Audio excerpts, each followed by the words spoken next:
हाँ जी सर, हमारे पास यहाँ पर सवाल में ये कहा गया है कि एक आपके पास बेसिकली यहाँ पर दिया हुआ है कि वेज है जिसका कि मास है आपके पास कैपिटल एम, और उसके ऊपर रखा हुआ है एक आपके पास ब्लॉक है जिसका कि मास है आपके पास बेसिकली स्मॉल एम, और वो वेज रखा हुआ है बेसिकली आपके पास स्मूथ हॉरिजॉन्टल सरफेस पर म्यू बराबर 0।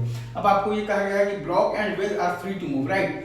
तो हमें ये मतलब ये बताना है कि find the velocity of the block and the wedge when the block reaches horizontal part of the track. हमें ये बताना है कि find the velocity of the block and the wedge when the block reaches horizontal part of the track.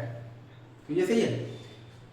तो हमने मान लिया है कि यहाँ पर आपके पास जो वेज है उसका आपके पास स्पीड है तो v2 है इन दी लेफ्ट डायरेक्शन, और ये आपके पास जो ब्लॉक है ऑफ मास m उसका स्पीड है आपके पास तो v1 है इन दी राइट डायरेक्शन। जब ये ब्लॉक ऑफ मास m जब ये बेसिकली तो हॉरिजॉन्टल पार्ट ऑफ मतलब कि ऑफ द ट्रैक पर आ जाएगा, जब ये block of mass m basically horizontal part of the track पर आ जाएगा, तो हमने ये मान लिया है कि आपके पास जो वेज है उसका स्पीड है v2 इन द लेफ्ट, और आपके पास जो ब्लॉक ऑफ मास m है उसका स्पीड है आपके पास v1 in the right.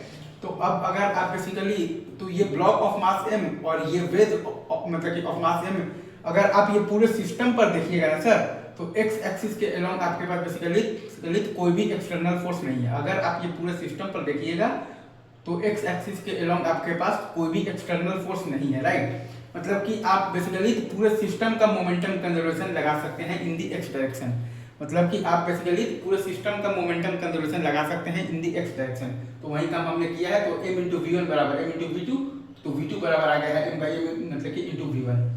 Again मैं फिर से बोलता हूँ, अगर आप ये ब्लॉक ऑफ मास m और ये तो वेज ऑफ मास m को अगर आप एक सिस्टम मानेंगे तो ये पूरे सिस्टम पर अगर आप देखिएगा तो एक्स एक्सिस के अलोंग आपके पास बेसिकली कोई भी एक्सटर्नल फोर्स नहीं है, ठीक है सर। इसलिए आप ये पूरे सिस्टम पर मोमेंटम कंजर्वेशन लगा सकते हैं एक्स एक्सिस के अलोंग एक्स डायरेक्शन में। तो m v1 बराबर m v2, तो v2 बराबर आपके पास आ गया है m by m into v1। और फिर हम लोग सिंपली जो जानते हैं बेसिकली क्या जानते हैं, तो वर्क एनर्जी थ्योरम लगाएंगे, राइट। हम लोग यहाँ पर लगाएंगे आपके पास तो क्या लगाएंगे, तो वर्क एनर्जी थ्योरम लगाएंगे। तो वहां से हमारे पास आ जाएगा तो work done by the gravitational force से आपके पास mgh, right. Right sir, is it true sir. और अगर आप देखिएगा ना सर, तो नॉर्मल रिएक्शन फोर्स के द्वारा जो आप देखिएगा ना पूरे सिस्टम पर वर्क डन आप देखिएगा तो वो 0 आएगा। नॉर्मल रिएक्शन फोर्स का वर्क डन अगर आप ये मास m और ये बॉडी ऑफ मास m के सिस्टम पर देखिएगा तो वो 0 आएगा।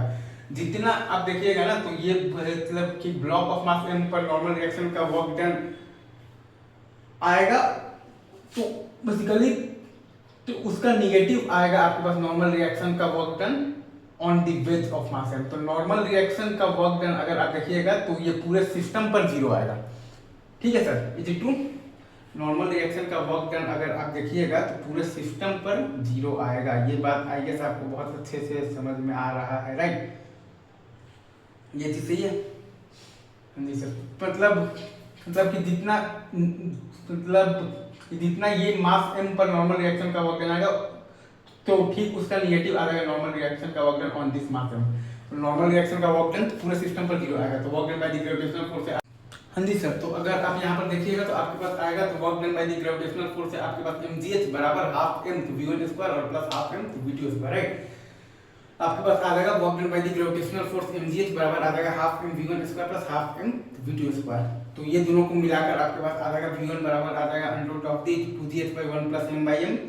आपके पास आ जाएगा v1 बराबर आ जाएगा under root of the 2gh by 1 plus m by m, और आपके पास v2 बराबर आपके पास आ जाएगा m by m into under root of the 2gh by 1 plus m by m।